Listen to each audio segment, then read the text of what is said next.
Peggy Ann McGuire was a 28-year-old from Eufaula, Oklahoma. She had a son and raised farm animals. On November 16, 2015, Peggy dropped her son off at school. Her plan was to then go home to make measurements for a new porch on her house. She was never seen again. I'm Ed Densel, and this is Unfound.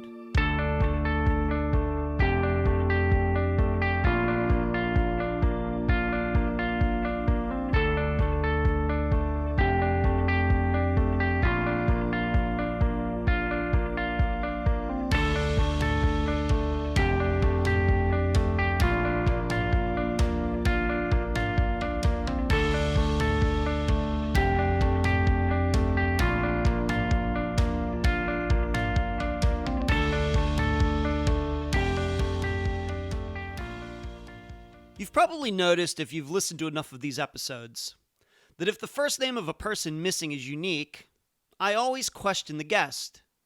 Some of those unique first names: Marina, Immaculate, Kimberly with an E instead of an I, Aaron, A-H-R-E-N. I could go on. But those are first names. What about last names? I know for my family, we were all doing fine until Denzel Washington came along. And suddenly we went from the Densels to the Denzels. That's a true story. You and I need to talk about that sometime, Mr. Washington. Anyway, it's really our last names that endure. If we do quote-unquote do something with our lives, we could get a building named after us, Rockefeller Center, an airport, Reagan National, or an entire city, Houston, Texas. I bring this up because in the disappearance of Peggy McGuire, you'll have to consider if a person's name has influenced this case. Could the reason this mystery is unsolved is because where it happened is the same name as the last name of the best suspect? Could this name hold that much power? You're going to be asked, what's in a name? And now, summary of the case. This is brought to you by my friend Megan Good's site, charlieproject.org. Peggy McGuire was a busy and industrious 28-year-old. She was a nurse who was never afraid of working a double shift. She owned a house, well, more like a farm, where she raised animals. In fact, at the time of her disappearance, Peggy had a herd of goats being shipped to her. Most importantly, she was the mother of a son who she dropped off at school every day. Yet, as great as her public life was, her private life had been in turmoil for years. The father of that son didn't end up being the greatest dad. He abused Peggy, with her getting protective orders against him. But having the big heart she did, Peggy would always allow him back into her and her son's life. And on November 16, 2015, Peggy and this man, Thomas Mcintosh, were living together, although Peggy had a new boyfriend. As usual, Peggy left that morning with her son to drop him off at school. After doing so, she spoke to her stepfather, then that new boyfriend, on the phone. In their opinions, Peggy sounded fine. Yet after those calls, she was never seen again. Her truck was found a few days later at a dive bar, with surveillance video showing a hooded figure dropping it off there in the middle of the night. This person has never been identified. The following issues have complicated the effort to find answers in Peggy's disappearance. Number 1, the lack of concern by the local police department, especially their belief that Peggy would return in a few days. Number 2, the cleaning up of Peggy's home, including her clothes, after the disappearance by Thomas Mcintosh's family. And number 3, the fact that this disappearance happened in Mcintosh County, Oklahoma, with the suspect being a descendant of the man who the county is named after, with their family still having considerable sway in local affairs. Peggy's family believes foul play is the major factor in her disappearance. The guest for this episode is Peggy's mother, Betty Davis. Unfound news. At the beginning of this week, a package was sent to SiriusXM in the hopes of starting a true crime channel. Yep, we've not given up on that. So if you are a SiriusXM subscriber and you'd like to hear Unfound and many other true crime podcasts you listen to on your satellite radio, I urge you to email their customer service and tell them you want your MTV. I mean, your true crime channel. Next, due to the synagogue massacre in Pittsburgh last Saturday, the article on the disappearance of Devin Brown Busetta was not in the printed edition of the Tribune Review. Of course, the newspaper had to use all of its resources to cover that horrible event. However, the article was in their online edition at triblive.com. I hope you checked it out. Finally, I'm often asked privately about updates on individual cases. Due to my workload, I'm not able to keep up on every new development for every case Unfound is covered. I would urge anyone interested in knowing the latest info to find the guest for the case you're interested in the Unfound Podcast discussion group. Most of them are there, and they are more than happy to talk about their respective cases, including updates. Thanks. Where you can find Unfound. Unfound is on Facebook, Instagram, Twitter, YouTube, iTunes, Podomatic, Stitcher, Podbean, and Spotify. Concerning Facebook, please join us on Wednesday nights at 9 p.m. Eastern for the Unfound live show on the Unfound page. And I once again want to give a shout out to all of the new followers on the Podomatic app. Please look for it in the Google Store or the iTunes Store. You can email the program, unfoundpodcast@gmail.com. The website, unfoundpodcast.com. The website at Trib Total Media, triblive.com/news/unfound. Unfound has Patreon and PayPal accounts. Patreon.com/unfoundpodcast. You automatically get access to the private Unfound blog, and you get a free ebook with a minimum of $2 a month. And the PayPal account, unfoundpodcast@gmail.com. Unfound merchandise, volumes 1, 2, 3, and 4 on Amazon in both paperback and ebook form. The ebooks have been doing really well, and if you'd like a paperback with my signature inside, please contact me privately. If you've bought those books, please give them nice reviews. The playing cards at makeplayingcards.com, shirts at myshopify.com. You'll be noticing quite a few additions to the My Shopify site in the upcoming weeks. And please mention Unfound on all true crime Facebook pages and other websites and forums. Thank you. I'm so happy to have on this episode of Unfound the mother of Peggy McGuire, Betty Davis. Betty, welcome to Unfound. Thank you. Let's start here, as we always do on Unfound. Let's talk about Peggy a little bit. What were her interests, hobbies? What do you think that the listeners need to know about your daughter and what she was doing with her life? Okay, Peggy is my youngest child of 3. She's an energetic kid. She growed up. She loved basketball. She loved her animals. She loved fishing and hunting and camping. Mm-hmm. And she loved her basketball. You know, she played all the way up to high school. You know, until 12th grade. And she was tall, wasn't she? Did I see somewhere she was 5'10"? Yeah, she's 5'10", maybe a little more than that, but she's really tall. Well, that makes sense then. She played basketball, right? Oh yeah. Okay. It didn't stop her. She even had a knee injury, you know, from basketball, and she ended up having a whole knee replacement done time she was in her mid-20s, you know, from her basketball career. Okay. Did she get that height from you or her father? No, from her father. Okay. No, she got that from her dad. Okay. Yeah, because I did see that. I said, oh, and I'm only 5'9", so she would have been taller than I am. Okay, yeah. And she was into sports, basketball in particular. What were her interests in school? What were some of her favorite subjects? And of course, we know that she eventually became a nurse. Was she always interested in helping people? Yes, she became a nurse to take care of people. And her interest in school was she loved her English and her science, and she was in the FFA.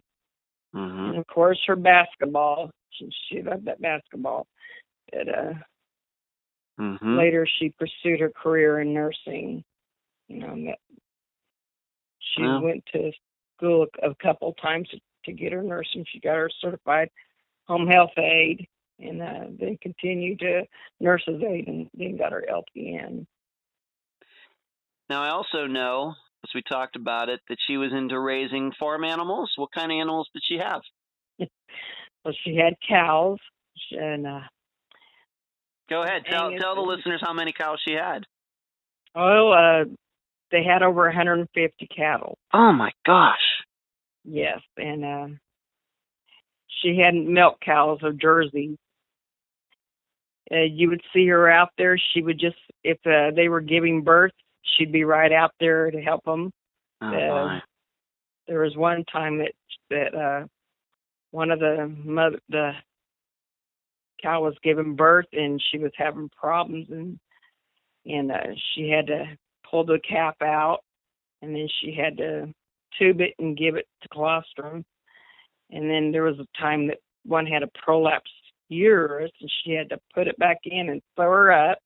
And I was just amazed. She would just be out there with her boots on and right in the middle of it all. Yeah, she got to use some of her nursing skills, I guess. Yes. She loved her animals, especially her dogs too. She had her little Dachshunds, and she loved her Minnie. She had Minnie for over 12 years. And Minnie was her pride and joy. I love Dachshunds too. They're the best. Love them. Yeah. That seems like an odd kind of dog to have on a farm, though. Yeah. Just maybe. Well, she had some She had some big Great Knee Pyrenees, Australian Pyrenees, what you call them, for her goats and stuff. And would help herd up the goats and the cows for her. So she had her dog. She called one Hugio because he was so big. Yeah. And she must have been a very busy woman then, between nursing and all these cows and all this. She had chickens and rabbits and goats. Yeah. She had them all. She just loved outdoors. She loved her animals. She was always out there. She didn't stop from the time she got it until she went to bed 10, 11, 12 o'clock at night. So she was always going. Of course, within all of this, though, she also had a son. Yes. And when was he born, and how old is he now? He was born in 2006, and he is 11 now. 11. Okay. Yeah, and that's her pride and joy, her little boy. Yeah, so she had a lot of things going on here between work, of course, nursing, a very labor-intensive job can be very stressful as well. She has all these animals she's taking care of, even to the point of helping some of them give birth.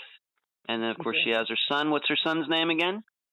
Ethan. Ethan. Okay. Yeah, he is a little farmer himself. I tell you, he can get on that tractor and he can back up and get the bale of hay, and he'd go out there and he'd help roll the hay out. He'd be out there feeding his chickens and getting eggs, and he'd help herd up the goats, and he was right out there with his mama helping her. Neat. That reminds me of my grandfather. He didn't have a farm like that or anything. He had a garden, and he liked to plant things, and he had a big orchard and everything. That reminds me of me going out with him as like a 9-year-old and helping him. That reminds me of that.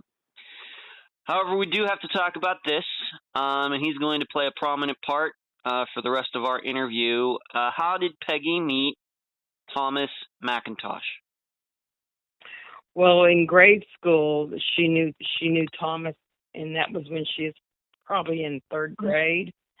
She went to the school he was going to in Stidham area, and for that year, and then she made friends with his sister, and she'd go and stay the night over there at the family's house, and she knew Thomas that way. And years went by.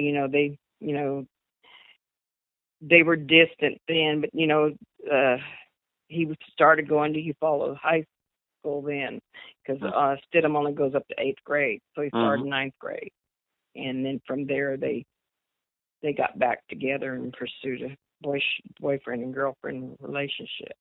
So they started dating. They knew each other for a long time, but they actually started dating like maybe 10th grade, 11th grade, something Yes, like. about 10th grade. They Okay, started so maybe seeing, they were in basketball together. So it, also, he played basketball also. And, hmm you know. Would you think of her dating him? Just looking at him as a teenager. We're going to talk about what he became as a man, but as a teenager, would you think about her and him being together?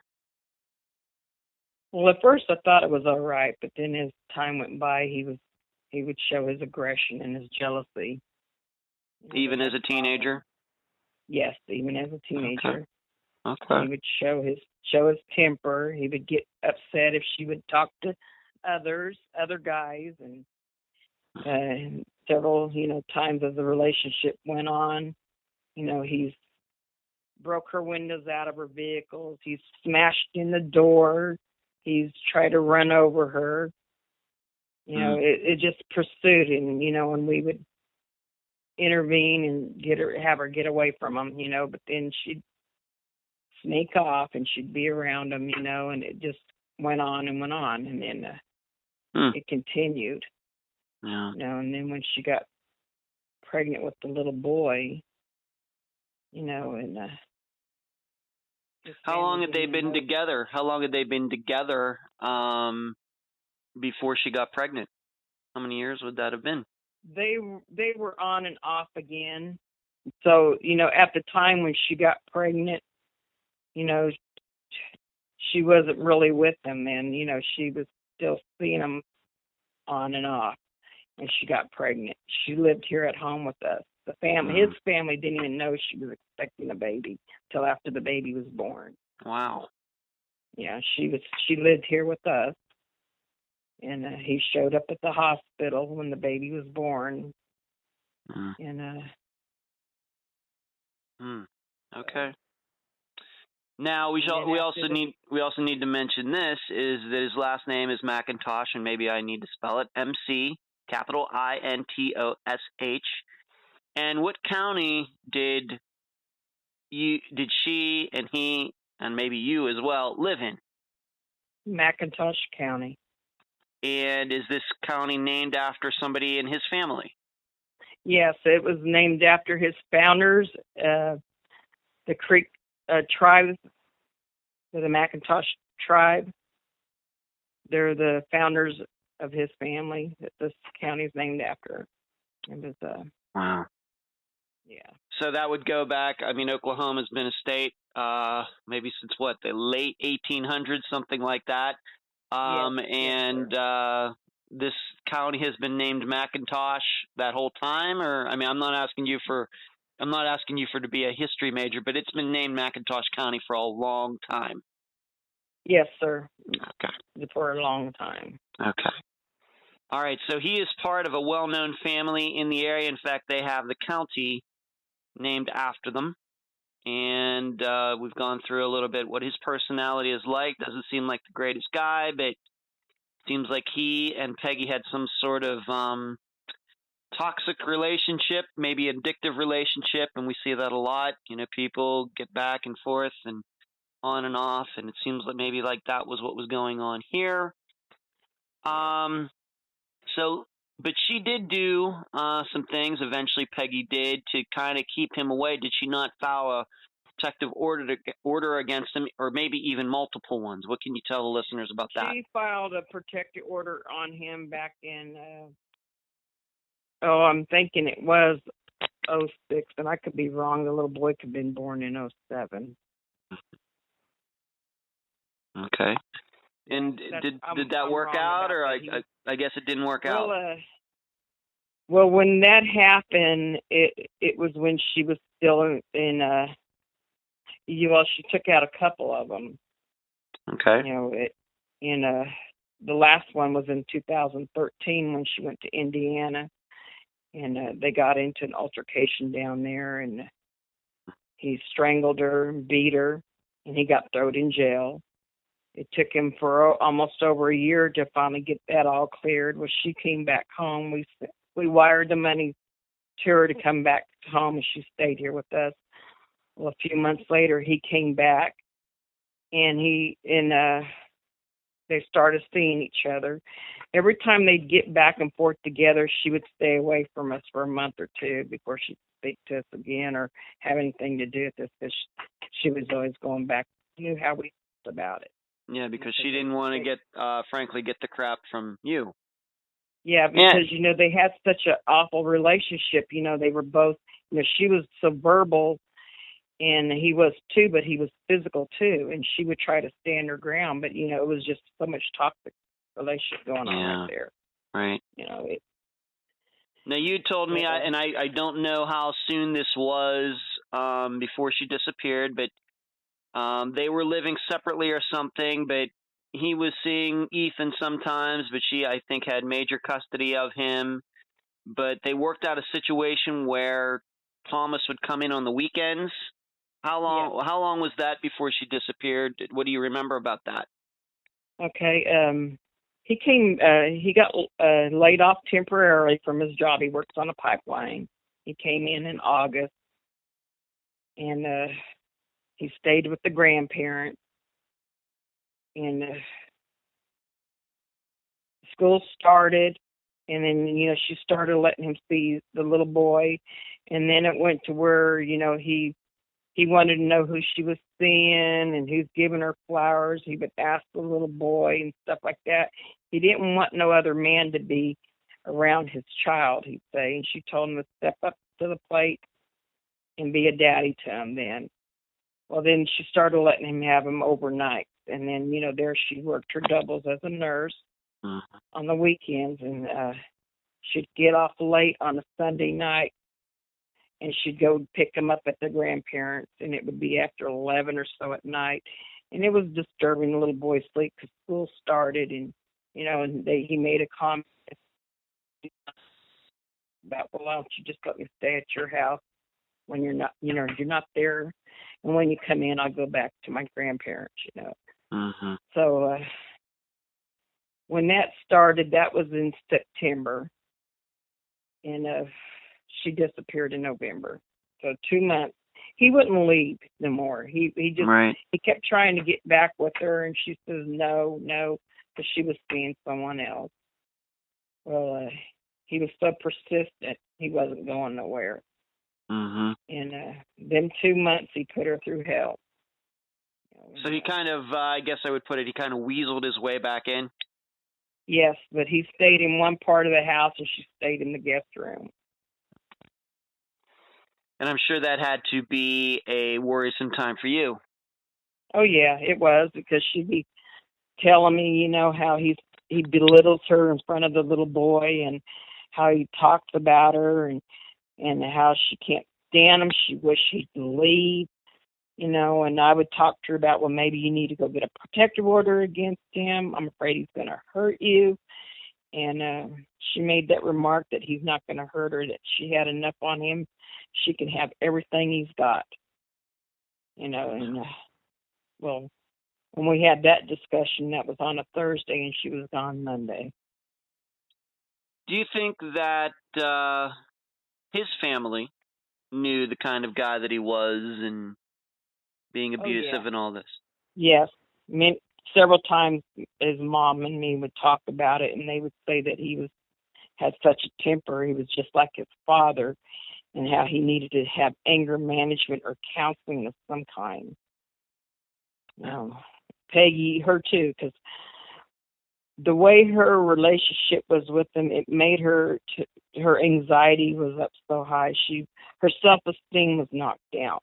Yeah. She would get angry, and then it got to the point she could not stand to be around him, period. She just hated this person. She didn't, she couldn't stand the looks of him. She couldn't even stand listening to his voice. That's how it was so bad for her. It got to that point. She was finished with him, completely finished. And he couldn't win her back. Now, there was something also, and we're just talking about maybe the days and weeks before Peggy disappeared. Did Thomas somehow get some of her money illegally? talk to the listeners about you. This is something you found out after she disappeared, but it happened before she disappeared. Why don't you explain that?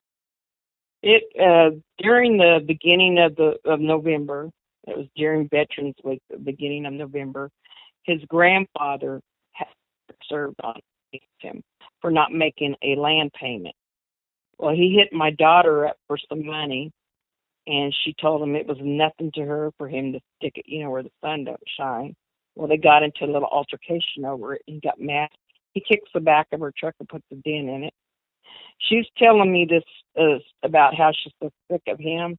She didn't let me know about what all he done, at the time, because it happened afterwards when she's telling me how he had this altercation with her, and she's tired of him belittling her and talking down to her and around her boy, and the boy wasn't listening to her anymore. He was beginning to be a little rebellious, and so she was having problems with the little boy not listening to her. And whenever she'd ask him to do something, he would talk back to her and tell her no. And anyway, that happened in the beginning of November. And a few months after my daughter was gone, we had a visit with OSBI, and that's when I found out that Thomas went to the bank, and the teller he knew withdrew money from my daughter's checking account and gave it to him. And they had a fight over that Sunday about him taking the money out of her bank and putting her in the red zone because she was going to have insufficient checks out. Yeah. And she had some goats coming from California, and the transporter was needing the money, and she told him he was going to take care of that. And she was upset about him getting the money out of her account, and she went to the bank to make a complaint over that, and she was gone the next day. Okay. So somehow, did this bank employee get in trouble for doing that? I mean, that sounds like a major breach of privacy. Well, from what I heard, she got in trouble, but I was never told who this person was. And that's as far as it went. That's all I know. No, I'm not told a lot of things. Right. In your opinion, we don't know this necessarily for a fact, but in your opinion, do you think that he was able to access her account because of the stature of his family in that county? Yes. Because his last name was Mcintosh, and everybody knows they're descendants of the people that the county is named after. I feel that. Okay. Something else I want to talk about, because this plays a little bit of a part in all this, was Peggy looking to add on to her house, maybe put a back porch on the house. Yes, she was. She was going to add a deck, porch around it, and have a ramp put on there. And my husband's been we helped her move into her place. And she moved in that a year and a half before that. Thomas and her, like when her and Thomas got back together in 2014, they were back together temporary.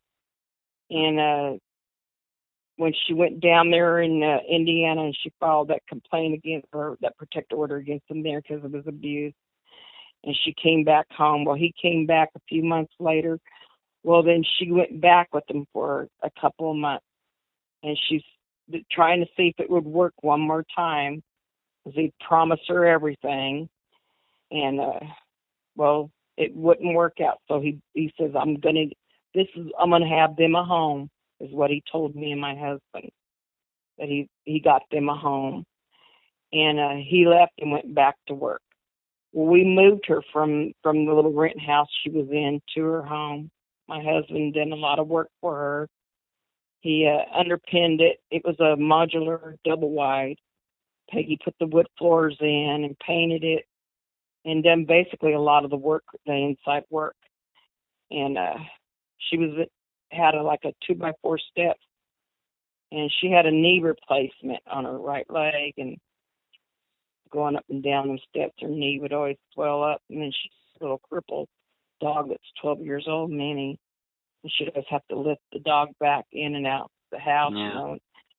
So that day, that Monday, the day she disappeared, she took the little boy, come in Sunday from work, Sunday night. That Monday morning, she takes the little boy to school like she always done. And my husband called her about 8:15 when they talked on the phone, and he asked her where she was. She said she just dropped Ethan off and she was heading home. And he goes, well, when you get home, measure how big a porch you want and get back with me with the measurements, and I'll figure the material and we'll get on it. Mm-hmm. She was so excited because for a year and a half she's been wanting a porch on her house. Yeah. So, and that was the last time he heard from her. So she never did call him back? Never called him back. Okay. And I share a phone plan with her. Mm-hmm. I had to wait a whole week after she disappeared. I had to wait a whole week to go get the phone records just to see who communicated with her. And it shows that my husband spoke to her. Mm-hmm. It showed she spoke to her boyfriend that was in Texas. It shows who she texted or who texted her, but it didn't show anything about Thomas communicating with her. Okay. Let me just ask you a couple things there. This house, did she own the house herself? Was the deed or the mortgage, was it just in her name? He was a co-signer on it. When you say he, who is he? Thomas. Thomas was a co-signer on it. Okay. Mm-hmm. Okay. So he was co-signed on that. I'm going to guess that probably didn't throw you too much. That either. No, I didn't find that out until after she was gone, that his name was on it. Okay. No, I didn't even know that. My daughter didn't tell me that, just like her vehicle. Her vehicle, he was a co-signer on it, too. Okay. It sort of upsets me, knowing how controlling and their relationship was, why she could have came to us and we would have helped her. And she didn't. Yeah. All right, so we've already gone through a little bit of the facts of the day that she disappeared. She gets up, she takes her son to school, which was a common thing for her, would you say? Yes. Okay. And then on the way home, she talks to your husband. This is her stepfather, though. This is not her biological father. Yes. Am I right? Am I right? Okay. Yes. Okay. And he wanted to help get this porch made, and she's all excited about it. And she was supposed to go home and get some measurements, like go outside, I guess, with a ruler or, or one of those bigger 50-foot probably things and measure. And did she talk to her new boyfriend, and we're not going to use his name, did she talk to him before or after she talked to her stepfather? After. Okay. Do you believe that the conversation that she had with her boyfriend, she wasn't in the car anymore? Do you think that conversation could have taken place back at her house? Yes. Yes. Okay. She was at her home. Okay, and I'm guessing please. She was going to make him some jerky. He was going to be coming in that week, and she was fixing to prepare him some deer jerky. So they were discussing that and other things, and after he got through with talking with her on the phone, he had a call from the office or whatever. So he said, "I'll call you back after a bit," and he had a call from his office, and he took his call. He said probably 40 minutes goes by or so, and he tried to call her, and it just kept going to her voicemail. Okay. Well, that was the same problem I was having, too, when I was trying to contact her. It was going to her voicemail when I was leaving messages for her. Okay. I want to ask you, you've had a chance to talk to this boyfriend since 2015? Yeah, the one that she was seeing. Yes. You've had a chance. Would he say that she sounded okay? Did they talk about for example, just as an example, did they talk about Thomas, any problems or anything like that? Was that No, didn't talk about Thomas at all. Okay. But did this... I don't even think they even mentioned Thomas. They were just talking about, she was making the jerky and she couldn't wait for him to get in, and Okay. and they were going to have plans Did this guy know? Did this new boyfriend know how Thomas was? How he had been abusive for many years? I don't know that. Okay. But the boyfriend did know that she was living kind of like with her ex. That was not a secret. I don't know if she told him that he was still in the home, he wouldn't leave or what. Okay. He just Okay. invited his stuff in. I don't know. All right. Now, this is a very key question. Peggy is going home that day. She talked to her stepfather. We believe that she didn't talk to her new boyfriend until she got home. Was Thomas at her house that day? Well, from what I was told by her, they seen him going down the road in the tractor. Okay, but from Peggy's home. I guess what I'm asking is, would he normally have been home after she gets home from dropping her son off at school? Would he have been, let's say it's like 8:15 in the morning, would Thomas usually be at her house at that time? He would be around there messing with the cows, or he'd be over at the grandparents. Okay. All right, so maybe he was there when she got home. Maybe he wasn't. This boyfriend, the new boyfriend on the phone, there's no talk that you know of Thomas being there or anything like that. So in fact, we're not even sure that the boyfriend knew that Thomas was staying there, and he kind of weaseled his way back into this home.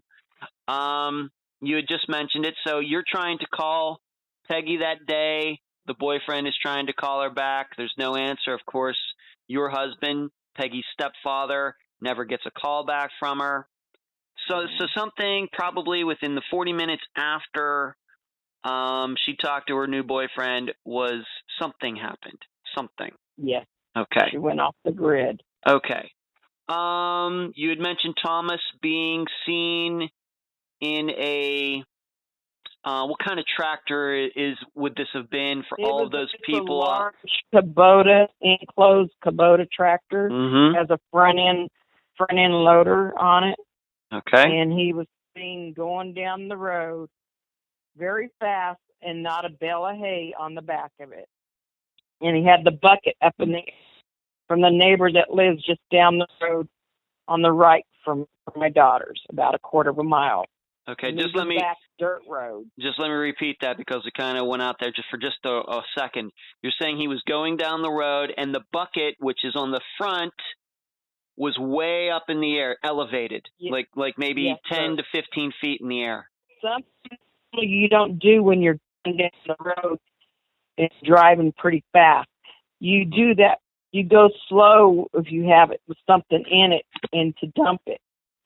Right. That's not a normal thing to do, is going down a dirt country road and going pretty fast with it up in the air. Okay. When did you find out about this particular story? When did you hear that? Whenever we filed a missing report on Wednesday, knowing my daughter something's wrong because she ain't communicated with us, and I spoke to neighbors following. And that's when we found out about. They said they seen him going down the road, and it was raining, started raining that Monday, and it was around noon because he got off the bus route. The gentleman that seen him going down the road just got through with his bus route, and he was there to eat lunch with his wife, and they had the front door screen open, and they could see him going down the road real fast with this tractor, and they said, well, there goes that Thomas, and he's going to flip that thing over. What is he doing? He needs to slow down. Okay, let me ask you a little bit about that then. Was he coming from the direction of Peggy's house? Yes.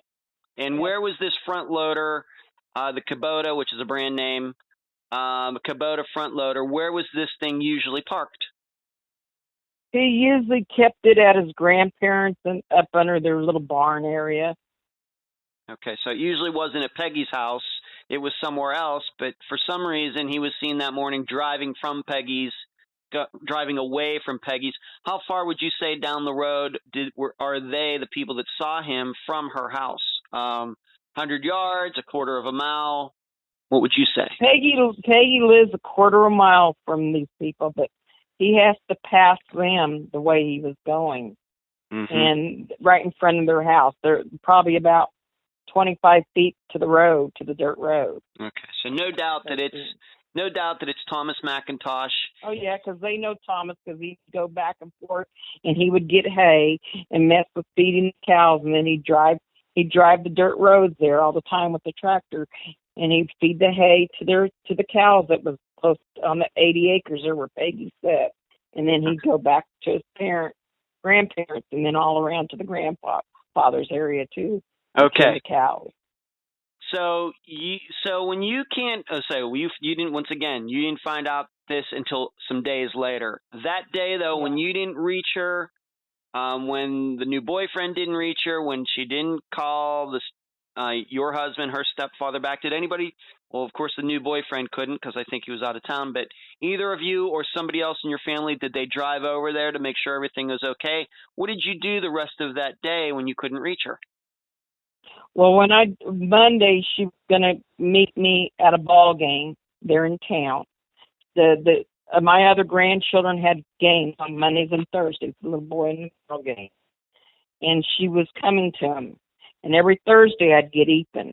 But that Monday she wasn't going to be there, just watch the first game, because she was going to meet at the gym there at her son's school with other parents that are coaches for basketball and set their schedule up for their games. So she said that she'd be a little late and she'd be there to watch the other kids play. Well, she never showed up. I tried calling her and it just went to her voicemail. The next day I tried to call her again, and I left messages telling her, I hope you're okay, get back, call me, let me know you're fine. I'm worried. Well, then I called Thomas. And he answers, and I ask him, what's he doing, and just normal. And then I said, have you heard from Peggy? And he said, no, I guess she's working. And I go, you guess she's working? I go, this is Tuesday. And he goes, well, I haven't spoke to her since Saturday. And I go, what? He goes, no, Monday. I go, okay. And then the story didn't sound right. My stomach just churned when he was telling me the story. Of course not. So I get off the phone with him and I call my husband because I'm at work. I call my husband and I tell him, please go by and check to see if Peggy's at work. I go, Thomas was telling me this is just something's wrong. Well, he went by and he didn't see her vehicle. Mm-hmm. Well, there I was still blowing her phone up, trying to get her during the day. Well, Wednesday I called the co-workers and told them, anyone seen Peggy? No one knows where she's at. And then that's when we went out to her house and looked around in her truck. Nothing at all. Yeah, so let's talk about that. You went out there, so she disappears on a Monday morning, we believe. And then on Wednesday, so 2 days later, you finally do drive over there. And what do you see when you get there? Well, I go in her room that she stays in the guest room. I go in there on her side of the bed where she keeps her covers pulled over. She's got a king-size bed. You can see where she lays. And then she has her work clothes all draped out on her. She's got a basket of socks and underclothes, there. And then I see a suitcase sitting in the floor, a little small suitcase. Well, I left. I wonder where she's at. And, I just felt uneasy, like something was wrong. And was her truck there? No, her truck wasn't there, nothing. No Peggy, no truck.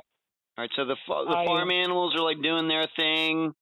They're out, but nobody's in the house. Thomas isn't there either. You show up there, he's not there. No Thomas, no nothing. Okay. Just frankly, any signs of violence? Any doors kicked in? Any pictures knocked to the ground? Nothing. I was looking. I just felt wrong. I told my husband, don't touch anything. Go look for blood, look for everything. I just feel something's wrong, Donnie. And he goes, Betty, and he was doubting me. She could be somewhere, she just don't want to talk to you. Mm-hmm. You know, he was doubting that. And I go, but I felt this. I just felt something was wrong. Okay. And anyway, I went to the sheriff's department, and filed a missing report. I explained to them, you know, the situation with her relationship and how it was been going and has gone, and she's missing. Haven't heard from her. I haven't spoke to her personally myself since Friday morning. My husband spoke to her Monday. I go, no one's heard from her since Monday. And So it was after you filed this police report that then the neighbors said they saw Thomas Mcintosh in this tractor, you know, flying down the road. It was that same day that you filed a police report after you'd been over to Peggy's. It wasn't that day. They seen the tractor Monday. Yeah, the Monday. But I'm asking you, when did they tell you about it? Oh, I talked to them the next day, Thursday, Okay. when we went around looking, seeing if any neighbors seen her tractor or whatever. Well, then that's when they talked about the tractor. Okay. They seen Thomas going by, and he was going pretty fast, and he had the bucket up in the air. And are they sure, being that it was a few days later, are they sure it was Monday? Yes, he was on a bus route. He's a bus driver. Okay, great. Thank you. What did the police do? You filed this report. What'd they do? Nothing. Okay. Didn't So do nothing. they didn't. They just sat on it. They didn't have no starting point. Time was going by, days going by. They didn't do nothing. I do have to ask you this, maybe just to backtrack a bit. Was it Peggy who usually picked her son, being that she drove her son to school, was she usually one, if she wasn't working or something, to pick him up as well? Yes, only her. And so what happened on Monday, being that she disappeared before her son would have gotten out of school? Who did pick up Ethan on Monday? Thomas. And what happened with that? Thomas. You told me. Well, Thomas has never picked Ethan up, and his name wasn't even on the pickup list. He supposedly called the school and told him that Peggy wasn't going to be there to get him, and that he would pick up Ethan around 4:30 or so. And that would be late. That would be late. Yeah, that would be late. Okay. Yes, sir. And has he ever given? So he, once again, I know you did not hear this phone call, so we don't know the exact words that were said. But do you believe that he actually said, Peggy won't be there, so I'm going to pick him up instead? Yes, that's what I was told. Okay. By the principal and the secretary. I was told that. Okay. And did he give any reason that Peggy wasn't going to be able to pick Ethan up that day? He told them that she had to work, and that he was going to have to pick him up. Which is untrue, because we know that she didn't go to work. Yes, sir. Okay. Very interesting. So he picked Ethan up late that day, and we have to remember maybe 4.5 hours, since he picked Ethan up at 4:30, sometime maybe a little before noon or something around that. He is flying down the road on this tractor with the bucket up in the air. And then he's late picking Ethan up, and he normally does not pick up Ethan anyway. I do have to ask this, though. Being that he is Ethan's biological father, is there a reason he wasn't on the list of people who were permitted to pick Ethan up? Well, because he wasn't around, and they weren't really together. Okay. All right. But the school allowed it anyway. Yes. That was very shocking, because my name was on there as well as the grandpa's name. Okay. So I guess what we're saying is, if Peggy really did want somebody else to pick Ethan up, she would know that Thomas isn't on the list. She would have called you or somebody else. She wouldn't have picked Thomas. Well, she would have notified the school and let them know that. Right. Exactly. If I wasn't able to pick him up, or the grandfather, she would have called the school and told him personally herself. I agree. Okay. So you give this police report. You say they don't do anything, but eventually, and I'm not sure, how all this fits into the timeline exactly, but I know these are things that happened. At some point, was Peggy's records? Was her phone pinged? And when did that stuff start to happen? Yes, it happened. Finally, after a month, OSBI got involved, and they got the phone. They subpoenaed her phone records, and they got the phone records, and that's when they got the search warrants and went into her home and started looking for any evidence. Mm-hmm. And it showed that she pinged in that area, and with the tower that's in the Hitchida Tower, it shows in that area that she was pinging from that tower, and they can't really pinpoint the exact spot, but it shows she was in the area where the pinging was. Okay. So it could say that the phone, and of course, if it was shut off, then it's not going to ping. They know she was in the vicinity. That's what they said. Okay. Peggy was in the vicinity. All right. So this is the OSBI doing this, not the local police or the OSBI? Yeah, not the local. It was the OSBI got involved now. Okay. Oklahoma State Bureau of Investigation? Is that yes, what that? Sir. Okay. OSBI. All right. So if anybody wants to know, Oklahoma State Bureau of Investigation, OSBI. Did they also, how did they even find out about this case? Being that you filed a local report, why did OSBI get involved in the first place? I begged the county to get the OSBI involved because they weren't doing nothing. I called our state representative and left messages and flooded their voicemail recordings begging for help. There was a TV reporter that came and done a story on Peggy, and she personally knew an OSBI investigator. And then finally they got involved. They had to be invited by the sheriff's department before they got involved in the case. All right, so OSBI comes in and they finally start at least doing some things. And what you're saying is before this, the local sheriff's office did nothing. That's right, nothing. Okay. Is your opinion, I'm not here to point fingers or anything else, but could it have been a factor because of who Thomas Mcintosh and his last name? Is that a possibility? Possibility. Okay. Only ones that would help look for my daughter. We tried looking. We've had community help. We've had the Bridge and the Gap come in. We've had other individuals, the Longtown Fire Department come in. And there was some deputies that came in from McCurtain County that tried to help look for her too. Okay. This was within the time span of 2 weeks in Rocking On, and then we were told to pull out. We can be contaminating evidence or whatever, just looking in wooded areas and around the lake and the rivers, but when we would go on properties and stuff, we got written permission from all owners. So if anything was a conflict with the law, we had permission. So when you did say you were doing these searches, would this have just been around Peggy's house? Yeah, around the house. It's all around the house, lake, all the properties that the McIntoshes have. They got several hundred acres. Mm-hmm. The lake, we are surrounded by a lake. Wooded areas. It's just like a needle in a haystack. Yeah. Yeah. Okay. Being that her phone was pinged, did anybody ever look at Thomas's phone activity for that day? Yeah, OSBI did. Okay. And do you know anything about that?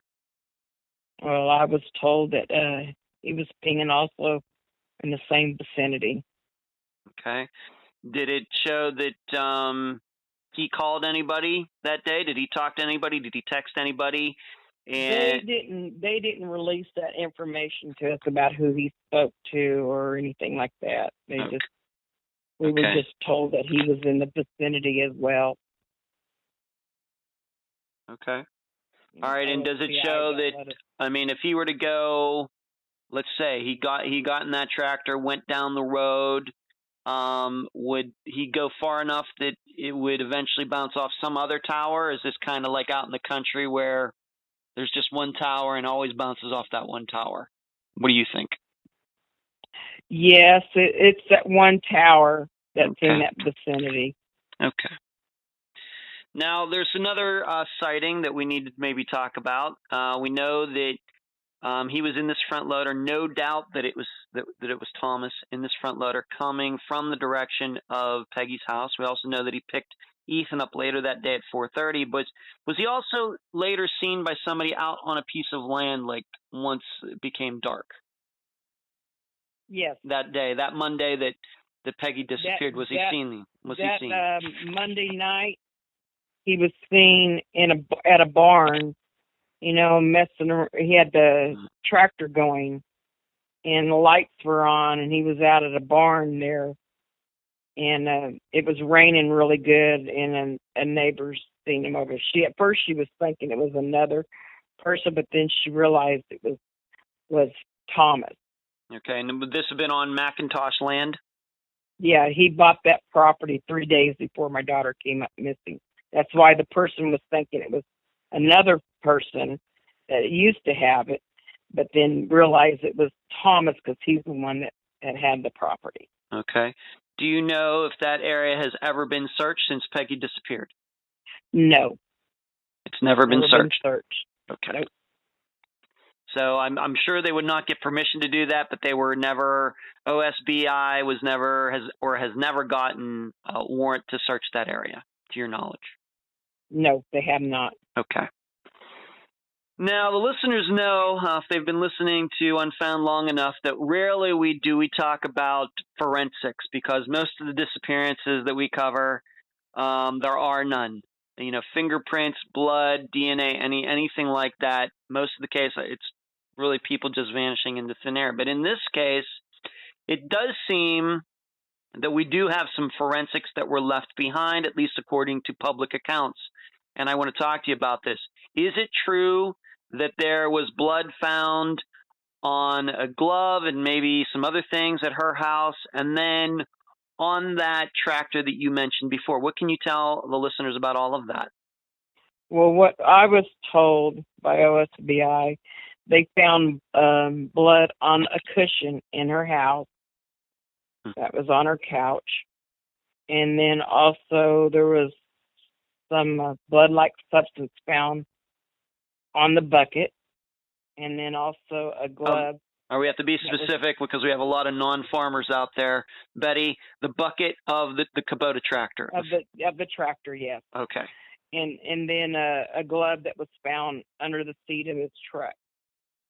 But, all right. So as far as them telling what the tractor, it could have been iron, and the tractor being metal, is what they said.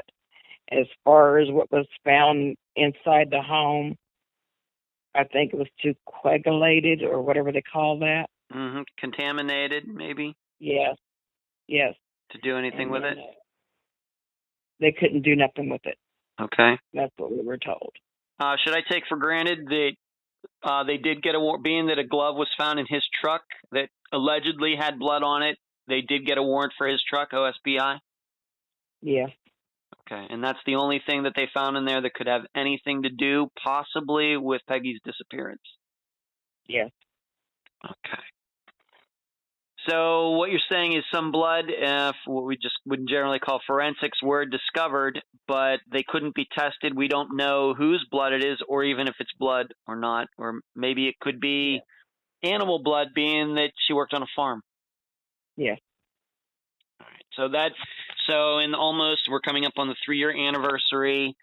That blood evidence has gone pretty much nowhere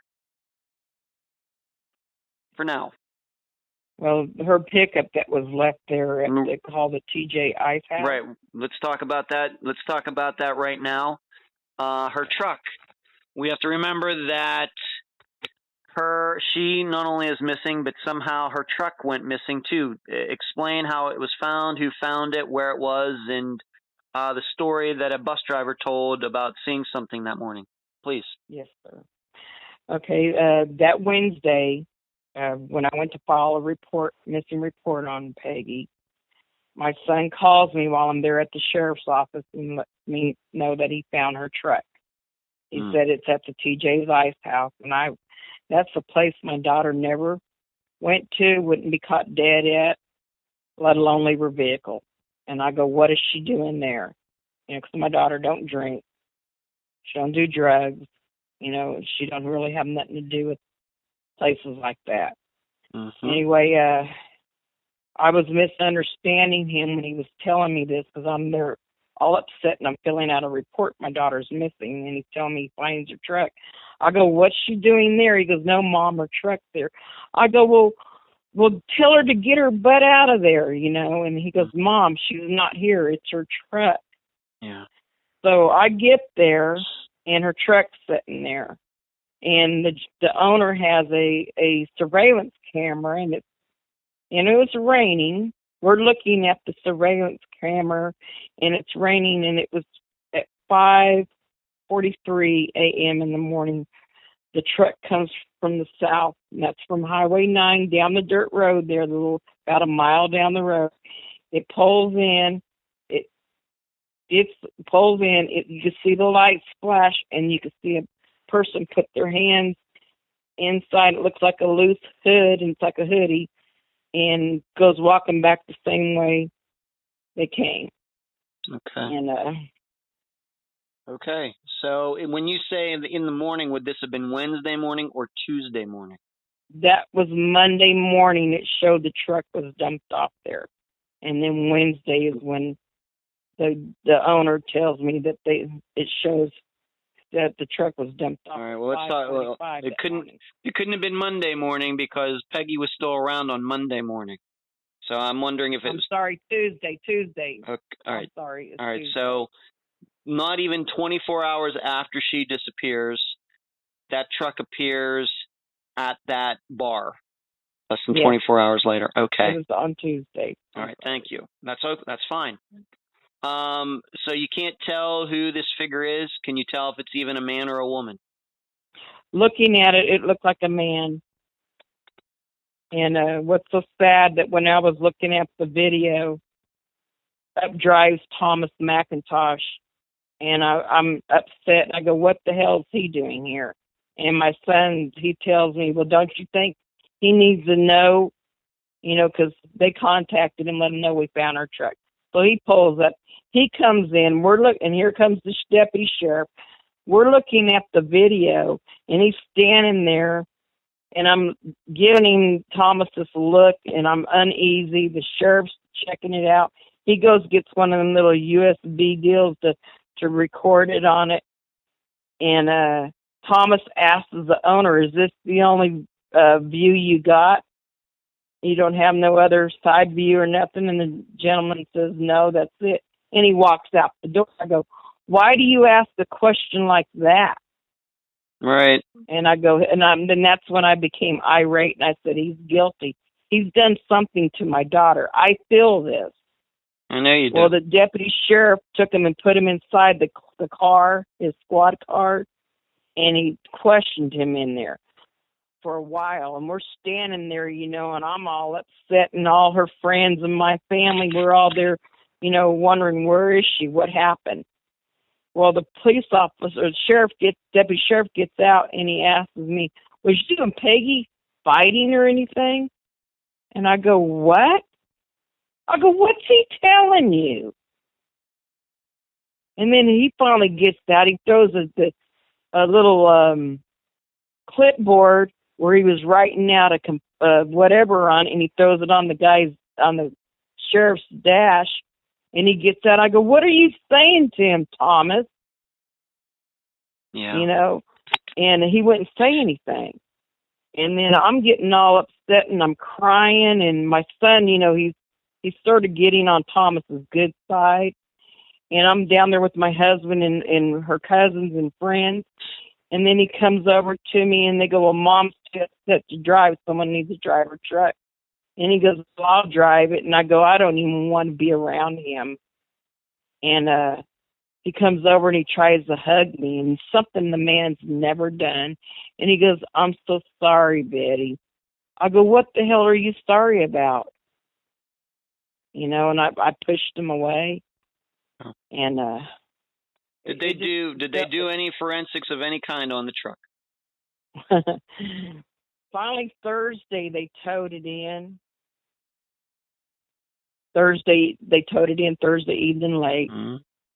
And 4 months after they had it, the DA released it, and it was being repoed. The investigators, the detectives called me and told me to come get what little personal stuff my daughter had in the truck if I want it. I go down there. They unlock it. You could see where they did their little dusting around the vehicle. It left a little powder residue all around it. But when they opened it, nothing. It was clean. Only thing, there was mud in the driver's and passenger side and a little in the back. It looked like someone took a shovel and shoveled it in.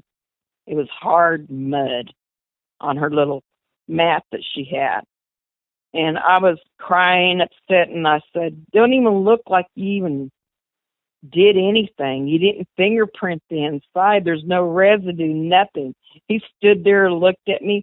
I go, what about the mud? Did you take samples of it? He goes, we took pictures. And I looked at him. I go, I just cannot believe this. So me and my husband's gathering my daughter's stuff out of her truck. We pull the mats out because she bought them through Cabela's, and I stuck them in big old garbage bags.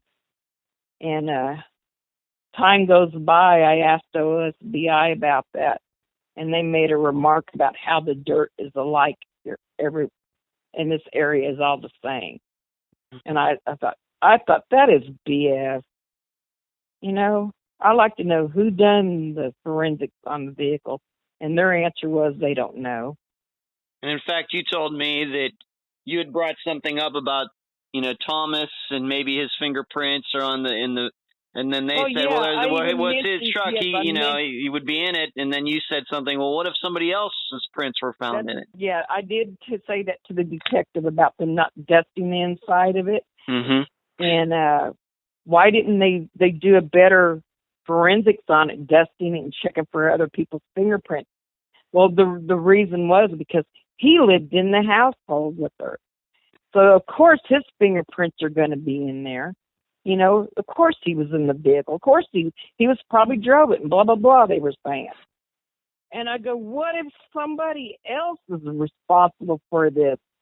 That will mark him out, and it could be someone else's fingerprints in there. Wouldn't you want to fingerprint it to make sure so no one's pointing fingers at him? Right. It That's blew my mind. They were like so naive. Right. And so you could believe in so many words that they believe that Thomas did something to Peggy, but they realize that even that finding fingerprints in there won't do anything. They're basically telling you they think he did it, but there's no way that's going to prove that he did it. It upset me so bad. I just couldn't believe it. How they weren't handling this investigation to treat it like a homicide. You know, right. This woman's disappeared. They've had a toxic relationship. You know, he's a suspect in my eyes because I know how this man is. Mm-hmm. Why wouldn't you fingerprint the inside of her vehicle? Why won't you check to see if someone else's fingerprints are on this? And did you Another say thing, that? Whenever that, please continue. When that truck was sitting there at that little bar, people were all over her vehicle. The owner's manager, they were trying to get in it, open it up, and they were on top of it, looking in the window because her windows are tinted so bad. She's told the deputy sheriff that they have their fingerprints all over it. So if they fingerprint it, you know, we got our fingerprints on it, and we were trying to get in it. We were trying to find out who owned it because we were going to have it towed off because it sat here, you know, for more than 24 hours. They were going to have it towed off. And then they found out it was Peggy. Well, they gave them their names. They never questioned them. They never took fingerprints from them or nothing. As of today, they've never questioned them. Now, there's another story regarding this truck of this hooded figure who left the truck there. Did not somebody pass this person on the road shortly, just right down the road from where this happened, where the truck was left? What's that story? Yes. There's a lady that lives down the road, and she's a bus driver, and she was leaving a little before 6. She pulls out of her drive onto the dirt road there, and she sees a tall figure walking down the dirt road, and it's raining, and the person realized that she was coming. This person realized that she was coming up on him and jumps over into the ditch where the tall dead weeds are. And she thought the person was crazy. It could either have been a dope head or drunk, and she just continued on. You know, she couldn't tell you who it was, but she said it looked like a tall, lanky guy. Mm-hmm.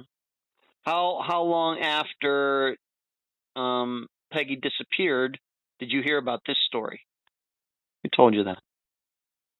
The next day, we went going around and asking people if they noticed anybody. And that my husband is the one that went to the doors and was asking neighbors in the area. Okay.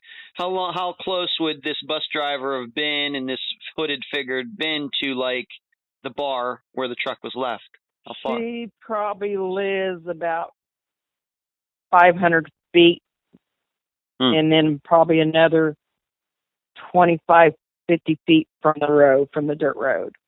500 from the, from where the truck was left. From where the truck was left. Yeah. And how far, just roughly, how far is the bar from where Peggy lived? How many miles would you say? I think it's probably 10, 12 miles. 10, 12 miles. All right, so not close. Yeah. So not close. Yeah. No. Okay. But right down the road, Thomas's dad lives 1.5 miles. Is that right? Yes. Okay. Let's go back to Peggy's house. Now, at some point, it got cleaned out. Probably shouldn't have been done, but who did it? Okay. And please explain all this. This is one of the more bizarre issues I've heard since I started doing the program. Please. Yes. I went back to my daughter's house a couple of days afterward. I go in, I'm wanting to get some, a scent of my daughter's because we had some cadaver dogs coming in. I thought, well, maybe get her shoes, get one of her hoodies she'd wear or something. And I know she kept her laundry baskets there close to her laundry room, and she had her clothes. She would separate her clothes in 3 different baskets. I thought, well, I've seen all that. I'll go get a few things out of there. I go there. Everything's cleaned. Everything's washed. Her bed's made. Everything has been washed. Her hoodies, everything. I couldn't find no shoes. I couldn't even find. She had her guest bathroom area she used had double sinks. Everything was gone. There was no perfume, no jewelry, face stuff, laundry, or any soaps, that she would use, shampoo, toothbrush. Everything was gone. Even my toothbrush and my cleaning stuff that I kept there when I used to stay the night with her before Thomas came around. Mm-hmm. And everything was gone. And I was told by Thomas that his mom cleaned everything, and I asked him why. Why would she even touch my daughter's stuff? We needed a scent of my daughter for the cadaver dogs, and I was so upset over that. Why would she even wash her hoodies, or anything? Why would she even touch it? And what did he say? Well, what did he say? What did he say? He wouldn't even explain it. He was just distraught. I was upset. Me and my sister was both there, wondering why would she touch her stuff? She didn't even come around my daughter, and hasn't come around my daughter in a good while. And what is she even doing here? And why is she even? And she was even washed all my daughter's bedding and stuff. And why is she even laying in my daughter's bed? And we have to remember this. This is only a few days after Peggy disappeared, yes, but OSBI didn't even get in there till a month later, so it could have been that somebody went in there and cleaned up stuff that might have had blood on it. Yes, that's what I felt. You had told me that her jewelry, was the jewelry stolen? Was it taken? And you said, like, her hairbrush and everything was gone. Was it thrown away? Do you have any idea what happened to any of it? Don't know what anything happened to it. what was in her vehicle. She had a purse in there. Even her ID on her driver's license. Wallet, her certain wallet that she kept her driver's license, her checkbook, and her credit cards and stuff, that's gone. Her phone is gone. She had her old phone in the back still yet in a box because a few days before she disappeared, she went and got a new iPhone. Mm-hmm. And that's gone. That wallet's gone. And she's gone. And once again, I know Thomas left no explanation. Has his mother, who you believe cleaned this all up, given any explanation? Has No, I've never spoke to her. Okay, and do you know if OSBI has ever talked to her about any of this? I don't know. All right, so let's just go over this again. All of her clothes were cleaned. The house was what we would organized. And then stuff that would usually be in the bathroom was gone. Everything's gone.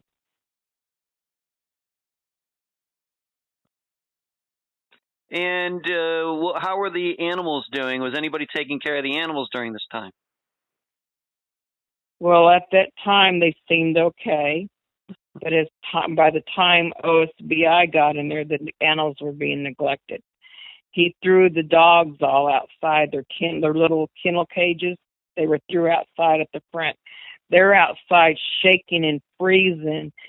And they personally went and bought dog food for these little dogs and to let us know that them little dogs are out there freezing. It was just like he didn't care because he wasn't staying up there. He was staying at the grandparents again. He went back to stay at the grandparents, and he just left them like that. Well, as time went by, the animals were dying off, and finally we got Minnie back, and then gradually we got the other little dogs. One of them ran off. We don't know what happened to it. And then her goats were dying off, the chickens dying off, and he moved all the cows and stuff closer to the property, close to the grandparents and stuff that she had up there. And then time went by. He's moved them around back in that area. He's been staying back at her house, but he's not home now. He's off working on a pipeline. Wow. Okay. Thomas,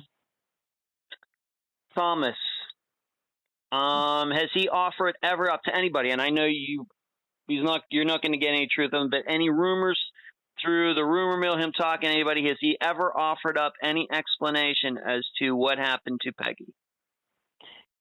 He says she ran off with another guy, and that's what he told the little boy. He's never looked for her. None of his family's looked for her. None of them has ever looked for my daughter. None of them showed no concern about Peggy, but she was always there for any of them. The 10 years that she's been in and out of Thomas's life, she always was there for his family. She'd go out of her way and do anything for any of them. She disappeared. None of his family has looked for my daughter. Not even asked me, how am I doing? Have you heard anything? None of them. Has he ever denied or confirmed that he was in the front loader that day around noon, flying down the road with the bucket up in the air? Has he ever confirmed that to your knowledge? His explanation was, from what I hear from when I did the show with Crime Watch, and his attorney said that, yeah, he was probably seen in the tractor, but that was either before the storm come in, a day or two before the storm come in, that they were seen. Mm-hmm. He was seen in it. That's what his lawyer said. Well, the lawyer don't know that he was seen on a Monday because that gentleman was on his bus route and he came in to eat lunch, and there he was not long after he was there, and he's going down the road in this tractor. Okay. Now he's saying that she ran off with another man. Now we should tell the listeners that the new boyfriend is not a suspect in her disappearance at all. In fact, he wasn't even near Eufaula, Oklahoma. No, he was in another state. Totally different state. So if Thomas is saying that she ran off with another man, that means she had another man going on in her life, and I have to say, being that she's a nurse working double shifts with a farm and everything, I don't know where she'd have time for another man. No. Okay. All right. Okay. So Another Thomas, thing, there is no activity showing my daughter's has not had no activity the day she's disappeared. No more activity. right. Showing, her bank account. She still has a paycheck sitting there waiting on her at her job. And it's just, she's gone, just vanished, disappeared. Right. Okay. So the local police, to this day, they've been unhelpful. And do you believe that it's because of the Mcintosh family? Yes. Okay. Do you believe that? Do you think that just once again, I have to ask this. Do you think that the police, the local sheriff, might know what happened and doesn't want to do anything about it? I feel they know. Okay. Do they know? I guess it's just. I guess what I'm asking here is they know and they don't have enough evidence to act, for example, against Thomas Mcintosh, or they know that he did it and they don't want to maybe bring him in or get the DA involved for other reasons. Well, I know that they probably don't have enough evidence because they don't have a body. Mm-hmm. But I just feel because of who they are. Okay. Do you? They're prominent people here. Yeah. So, and I know you said that, and I believe that. Let's just put it this way: are there other things that have gone on in this county besides Peggy's disappearance, where there's evidence that the Mcintoshes have been able to throw their name around and get things that other people wouldn't? Well, yeah. Okay. So, can you give an example of? Can you think of something maybe where, because of who they are and their name, there's please. incidents where they get certain people that would work with them, and these people would and they wouldn't be able to. They weren't legally able to drive. They had drug records. They stole a vehicle, and they got them off. They stole the vehicle, and they got them off on that, and Okay. things like that. Okay. And okay, that makes sense. That certainly doesn't sound good. Now, OSBI, Oklahoma State Bureau of Investigation. Do you think that they've been trying to work on it as well as they could? And I've been told recently that it's totally in their hands now. What's going on with OSBI regarding all this? Yes. They work several different counties, and they're shorthanded. And we had one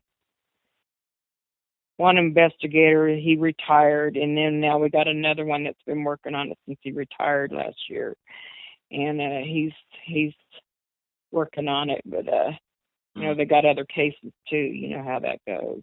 Yes, of course. Now, they've also told you and you also told me this, and this is not unique to Eufaula, Oklahoma. This comes up sometimes in other cases that I cover. Somebody in Oklahoma has told you not to talk to the media? I guess I am a member of the media. Have they told you to not talk to the media? Yes, I was told that by the sheriff's department as well as OSBI. And did they give you any reason for that? Because they would twist things, and it's interfering in the investigation. Okay. I have to ask, we've been doing this interview for over an hour now. Do you think that, in your opinion, you're the person who knows more about this case than anybody in the public? Do you think that we have twisted anything here? If I tried to ask you any questions that, twisted anything, in your opinion? No. Okay. Because I'm hoping that they get to hear this interview after it's published. Okay, thank you. Well, I know that whenever I did the story on Crime Watch, I got a call and I was told to watch my back. You were? Do you know who that was? No, it was an anonymous call, and and that person told me to watch my back. I threw the Mcintoshes under the bus, is what I was told. Did you get the phone number? Was it a man's voice, a woman's voice? It was an unavailable call. Okay. I'm going to just straight out and ask you, do you think, I'm sure you'd know his voice, was it Thomas Mcintosh? No, I don't think it was him. Okay. All right. I do want to touch upon this very quickly but we have to do this, but I know it's tough. A lot of rumors regarding this case. In fact, you've told me some of them, and I don't know what to make of them. Generally, I'm not inclined to believe stuff like this, but you told me a story about some kids that were fishing. Do you wish to tell the listeners about that? Yes. Oh, I was told this back in September. Okay. And this person that told me she's like an advocate in Peggy's group. Okay. And she let me know that this other one that is an advocate, she done stories on missing, and this person done a story on my daughter. And when she told me this story, that this other lady told her that there was this young boy, he's a minor, and he was down visiting his uncle, him and his friend, and they went down to this cove area at the point, and they were fishing. They were catfishing. No, let's just be fairly specific about this. This area would have been how far from where Peggy lived? Well, it's not far from 150, and then right across the 150 bridge past the tree line is the Stidham area where my daughter you have to remember, most people who are listening to this have never been to Eufaula. Just give them mileage. That's fine. Miles are fine. From the cove to around where it's at, I'd say roughly maybe 7 miles. Okay. All 7 miles, but we're surrounded by the lake, and at the time the water was pretty high and the waves, and it can drift to that cove. Anything, the river's running through, and if anything's put in the water, it can be drifted that way to the cove. Okay, so this happened about 7 miles from where Peggy lived. Yes. Okay, now please continue. This young boy, they were fishing the young boy and friend were fishing on this point there in this area, and supposedly he thought he caught something, but he snagged it, and it took him a while to pull it in. Well, they both worked on it together and pulled it in. They walked out and pulled it up closer to the shore, and it was a black bag with a zipper, and had chains wrapped around it, and 2 cinder blocks padlocked to it. Well, supposedly, he opens it up and blonde hair comes out. It's coming up to the top. He freaks out. So he calls his mom, and he's telling his mom that he fished up a body. And she told him to call the police. So he calls the police, and they go up, I guess, go get their uncle or whatever. The police come down, and they get whatever information from him, and then they go down and they look at this, what's ever in this black bag. One of them comes back up and tells the cow carcass. And the boy tells them that's a person in it. They sort of got a little irate with them and told him, don't worry about it. They're taking care of it. And for him to just go back up to the house and don't come down here. And that was it. Well, the boy supposedly is all upset over all this. Calls his mom, and they watch television during the week to see if anything's ever talked about, about this fished up this person. And nothing was ever said. Supposedly this mother, she's called a few times anonymously asking about this person that was fished up.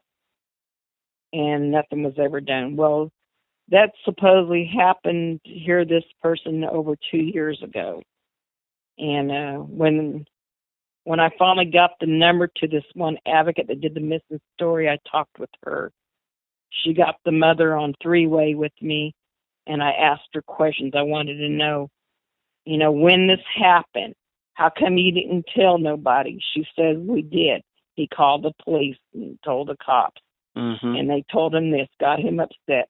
And she's trying to protect her minor. Her son's a minor. And I was ugly with her. I go, well, you could have went to somebody else and told this person. And I go, what are you? I go, who are you? And can we meet and show me where this is at? And she wouldn't. I was upset about it. I go, well, what are you, a felon or dead or something? You know, I go, if this is not true, or is this true? And I got upset with her, and I told her, I hope you could sleep good. And I hung up on her. Do you know? We're not going to use the woman's name on this show. Do you know this woman's name? I know the advocate that done the missing story. That's the friend to her, but not the mother. I don't know the mother's name, just the advocate. All right. So if you don't know the mother's name, you don't know the child's name either. No, she wouldn't give it to me. Okay. And that's when I got upset with her and said what I said and hung up on her. Does the advocate know the mother's name and the yes, child? They're friends. And the advocate won't tell you what the names are? No, she wouldn't. But I did give all this information to the FBI as well as the sheriff's department. I'm just going to go out. I don't think that this is a very thin limb that I'm going to walk out on.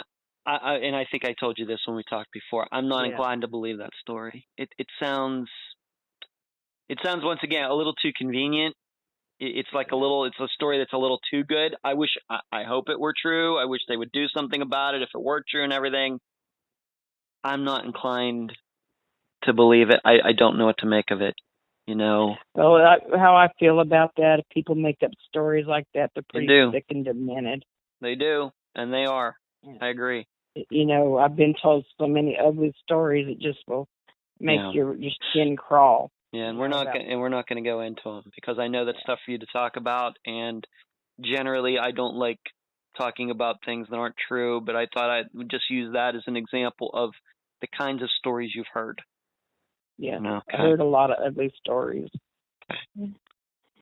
It's coming up on the 3-year, the date, 3 years since Peggy disappeared.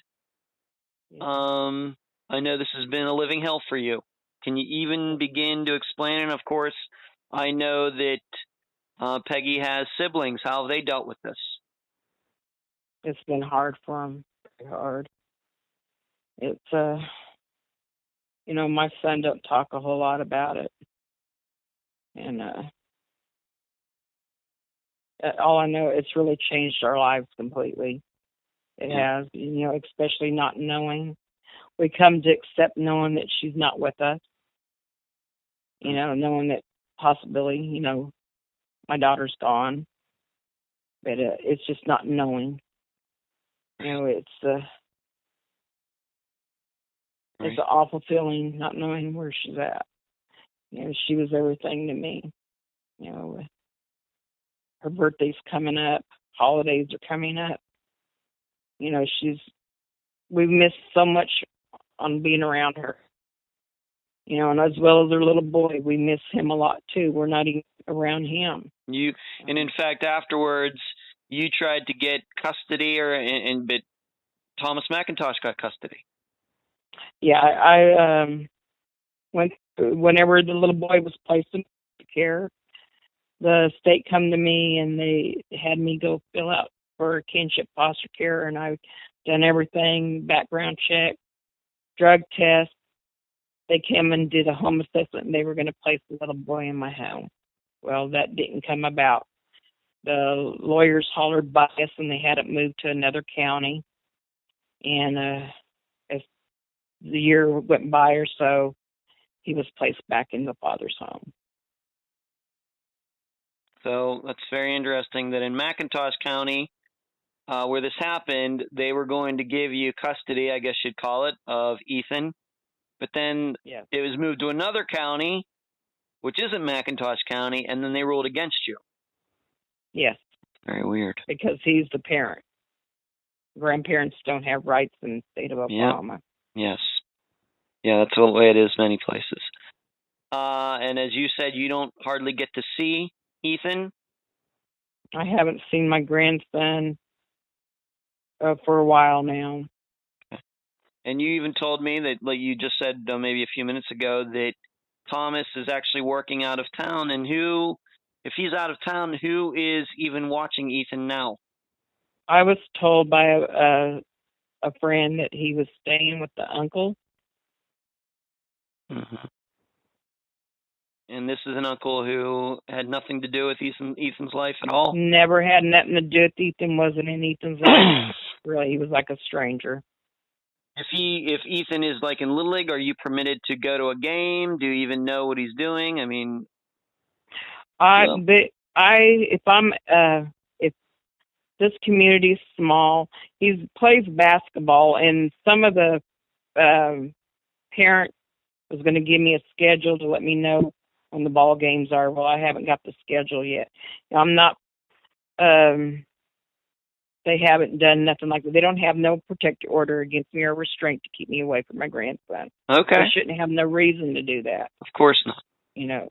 But they just don't let him come around me. He don't call me, and Mm-hmm.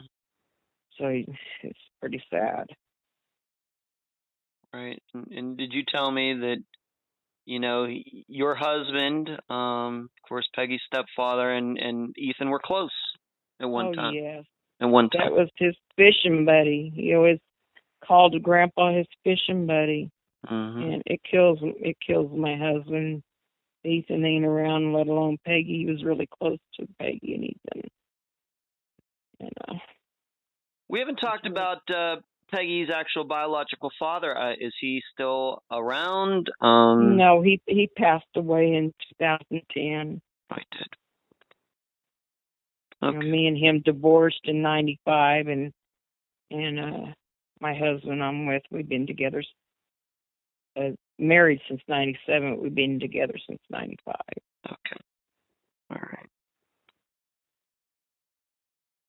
Tough case, Betty, no doubt about it. But let's just make one thing clear. Coming up on the 3-year anniversary, to your knowledge, is there only one real suspect in Peggy's disappearance? Yes, she's only got one enemy, and that's Thomas Mcintosh. And to your knowledge, no other names, and excluding the idea that Peggy just ran off, which I don't think is acceptable and believable at all. You've never heard any other people, men or women, to be a possible suspect in her disappearance, ever?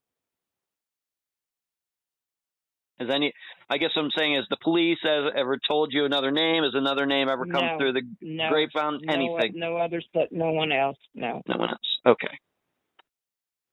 I know that you've been, you already said, you should probably, if people are interested in maybe hearing even more about Peggy's disappearance, you said you've done some other programs. Can you name some of them if the listeners would like to check them out, please? We did a story with Nancy Grace. Okay. And then I'm trying to think of the other one. Did you say something about a Crime Watch daily? Yeah, Crime Watch, and then there was another program too. Okay. That we done. I don't know if it's I can't even think of it. It's been such a while. Okay. Well, those two, I'm sure maybe the listeners will be able to find those.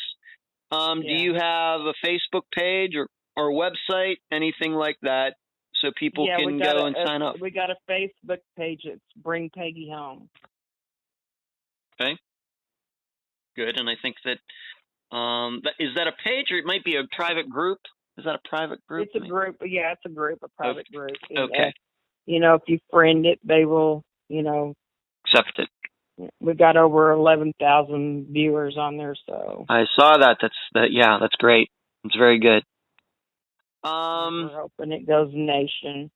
Okay, and there, of course, as I've seen many articles written about Peggy and her disappearance, and the listener should know Thomas Mcintosh is mentioned virtually in all of them. So it's not like we're bad-mouthing him or anything else. All we did today was present the facts, and it seems that other people in other places kind of feel the same way that I do, that you do about Peggy's disappearance. It just seems that not enough has been done yet. If you're innocent, then why don't you take a lie detector test? If you're innocent, why didn't you look for her? Yeah. I know a lie detector test don't hold up in court, but he's been offered 2 lie detector tests, and he has not even come in to even do that. You know, if you're innocent, why didn't you look for her? Right. If you're innocent, then why are you keeping the boy away from us? If you're innocent, then why take him away from us? Who, I should ask you this, who is living in Peggy's house now? Being that he was the co-signer on this loan that she had, does he own it now? He moved back in.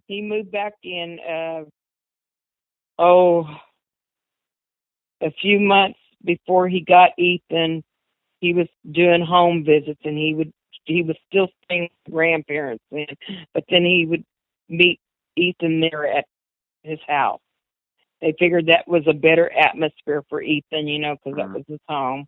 Well, then after he got Ethan, he moved back in, but then as time went by, he went back to work. He went back working on the pipeline. And so who lives in her house now? Well, it's locked up and shut down, it? and when he comes home, he'll go to it. Okay. When he comes in, when he gets a time off, he'll come home. He came in June to cut hay and work some of the cows, and then he went right back out. He'll come in around holidays maybe, and he'll be back probably around Thanksgiving. So. All right. So he was offered a polygraph and has declined to take one. That's what I was told. Do you, of course, a suspicion being that his mother came over there and cleaned everything up and everything. There's a suspicion that maybe people within the Mcintosh family maybe realized what went on. Do you think that some of Thomas's friends might suspect him of this as well? Do you think any of them know something and maybe are afraid to come forward at this point? I feel that, but Thomas don't have a lot of friends. He always stayed with himself. He was a loner. So sad about my daughter's home and all that. She's got family heirlooms, things that I gave her that belonged to me, my mom, my grandmother, my mother-in-law, things, like that. I've never got to go get anything like that of my daughters. My lawyers that I had at the time has contacted his lawyers, even sent him letters, and nothing. Here it's rocking on 3 years. I don't have anything on my daughters. Just little stuff was in her vehicle. None of her clothes, anything? Nothing. That was, she's got like a cedar wardrobe and a cedar chest to my mother-in-law. There's stuff that she has that I gave her that he don't even need. It ain't his. Right. Now, family heirlooms, quilts, china, old stuff that I gave her, jewelry. It breaks my heart. You know what? I just want something that was my daughter's too. But I do have her memories. He can't take them. Betty, any last words before we complete this interview? Well, I hope and I pray to God. Either she's found or that the one that's responsible comes forward and Peggy gets justice. I do too. I do too. Betty, I'd like to thank you for being on this episode of Unfound. Okay, thank you. Thank you, Ed. Appreciate you having me on there. You're welcome.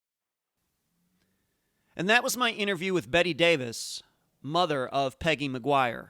I thank her for joining me and all of you on this episode.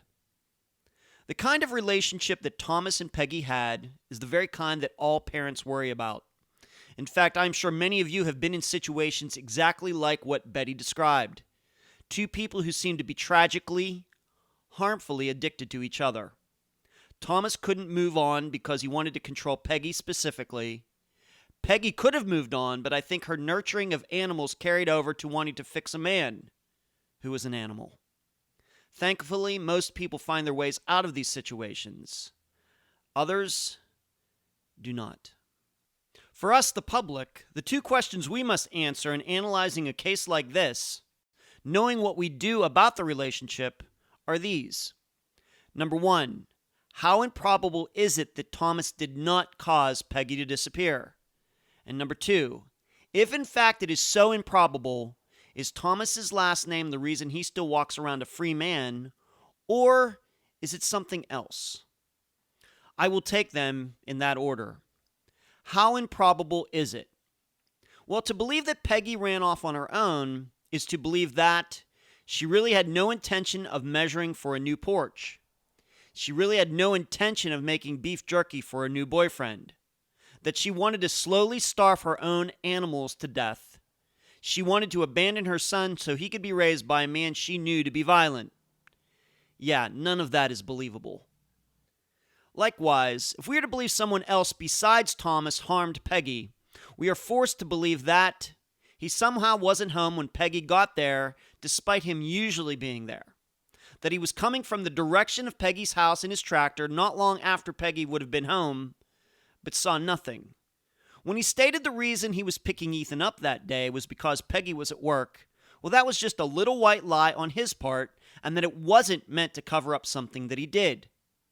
That despite Peggy being gone that whole day for whatever reason, and as controlling as Thomas was, wanting to know her every move, there's seemingly no record Thomas ever tried calling Peggy after she would have gotten home on the morning of November 16th, 2015.